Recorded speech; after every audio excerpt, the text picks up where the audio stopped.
Thank you for being here. I'm Council Member Wendell Young. We're here today to celebrate the construction of Cincinnati Streetcar and to certainly bring some people here who can explain in more detail why this is so very important and necessary for the city of Cincinnati. Before we continue on, I want to make sure that we acknowledge some of our other people who are here. To my immediate right, Council Member Chris Seelbach, Mike Morosky, who's a candidate for Cincinnati City Council, Sean Butler, who's a candidate for City Council, and Reverend Casey Smith. Oh, I'm telling you, I'm a hard time. You are never at a loss for words. I am right now. Time ever. But at any rate, I just want to say welcome to everybody. Speaking immediately after me, certainly someone who is no stranger to any of you. But when we look at the streetcar, we know that we're talking about building the city of the future. Coming behind me right now, someone not afraid to lead us into that future, the next mayor of the city of Cincinnati, Roxanne Quarles. Thank you, Wendell. And thank you all for being here today. We are talking about moving forward to build the city of the future, a city where our children want to stay and other people's children want to come because they are able to live in a community where they can live, work, shop, play, and do so in a community that affords them all of those things within walking distance, and if it's not within walking distance, where they can use a streetcar and not have to get in the automobile.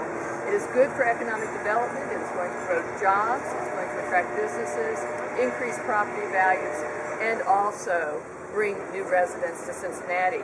A person who has been at the forefront of leading the charge to build the streetcar in Kansas City, Missouri, is Mayor Sly James.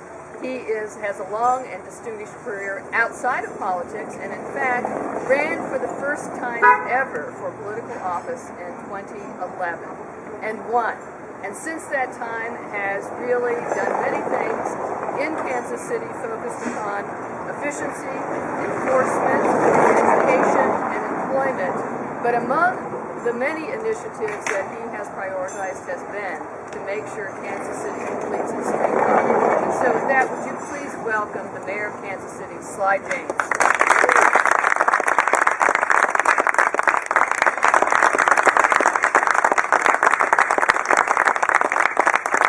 I am really happy and honored to be here.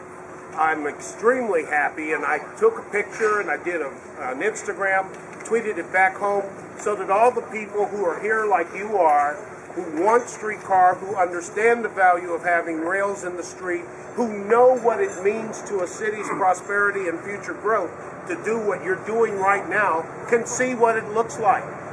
Because there is nothing like reality that brings home all of the issues. Streetcars are something that we had a long time ago. In 1957, I believe, was the last time that a streetcar ran on the streets of Kansas City. And in that time before that, we had the second most streetcar miles of any city in the country behind San Francisco. And we booted it so that we could have buses and cars. And now we're coming back to see the reality. It's just like what we're doing with houses.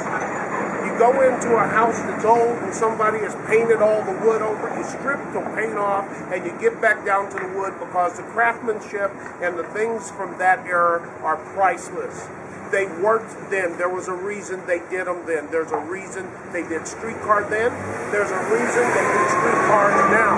Look at what happened when they took the streetcars away. The city's just turned into sprawl. And what's that mean for a city? That means you got more miles of more infrastructure you have to pay for with less money. The ideal situation is density, where things are there together, where people can work together and live in the same area that they play and that they shop and that they buy things, walk their dogs without owning a car. If you look at the statistics, 16-year-old driver's licenses are down. Driving by teenagers is down. They know one thing, that they don't want the car bill when they come out of college because they got all these other bills to pay under the current system.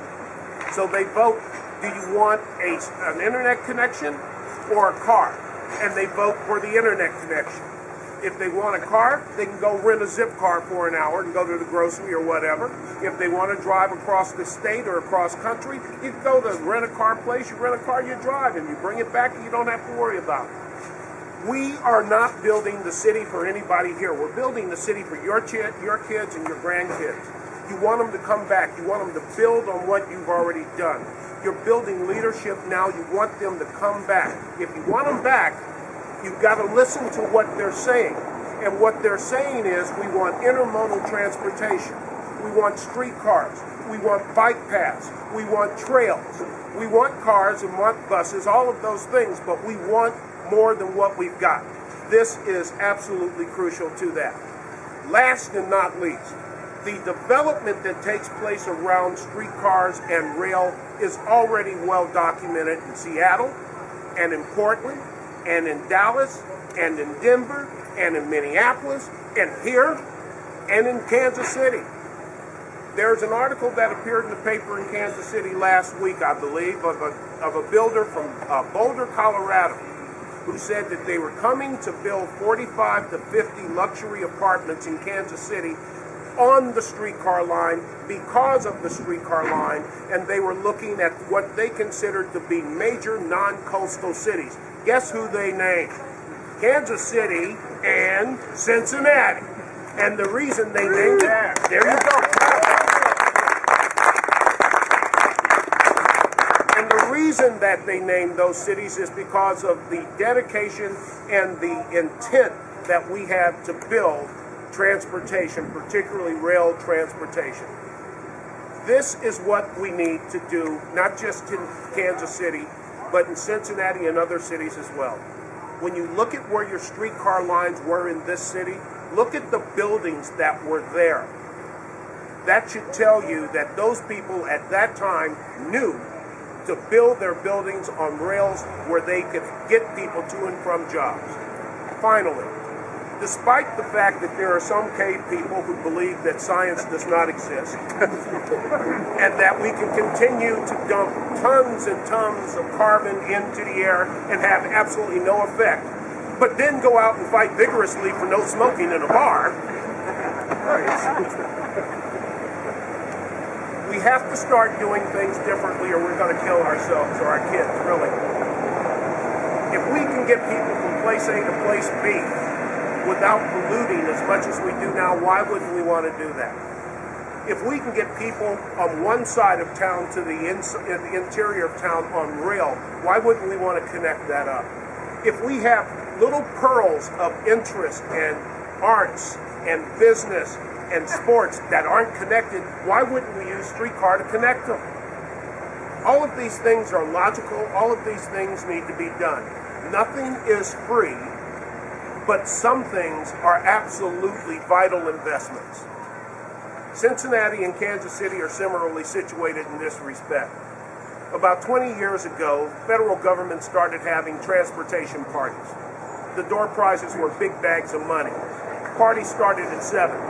Some cities got there at 7. Some cities got there at 8. Kansas City and Cincinnati showed up at 11 o'clock and wondered why there was only one beer left. I think that we share an old common trait, and that is we've never missed an opportunity to miss an opportunity. That's got to change. It's got to change. And the good news is you've got leaders standing right here in front of you who are dedicated to making that change, despite all the negativity, despite all the naysayers, despite all the nonsense, and stand firm to do what we know needs to be done and what we've seen done in other major cities across this country. It works. $6 billion of investment in Portland within a block of the streetcar line. Half of the new investment in the last 10 years in Seattle, adjacent to the streetcar line. We've got buildings and 1,500 new residential units coming out of the ground and will be done by 2015 in Kansas City because of the streetcar line. Facts don't lie, and liars seldom have facts. So, I want to thank you. Stand strong, okay? Stand up. Understand this. If you have any doubt about how vital it is to keeping your city young and vigorous and bringing in the people with the new technological talent, go talk to them. Ask them what they want in their cities. And let that be your guide. And I assure you, they'll say this is something that they not only want, but that they demand. That's why all these people here are young. Thank you very much.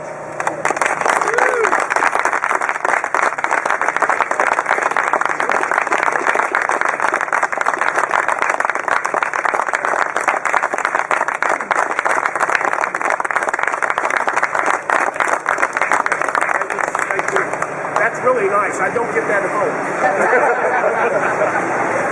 As a matter of fact, I mostly get it at home when I'm leaving. My daughter is at home from college. She's clapping to see me go.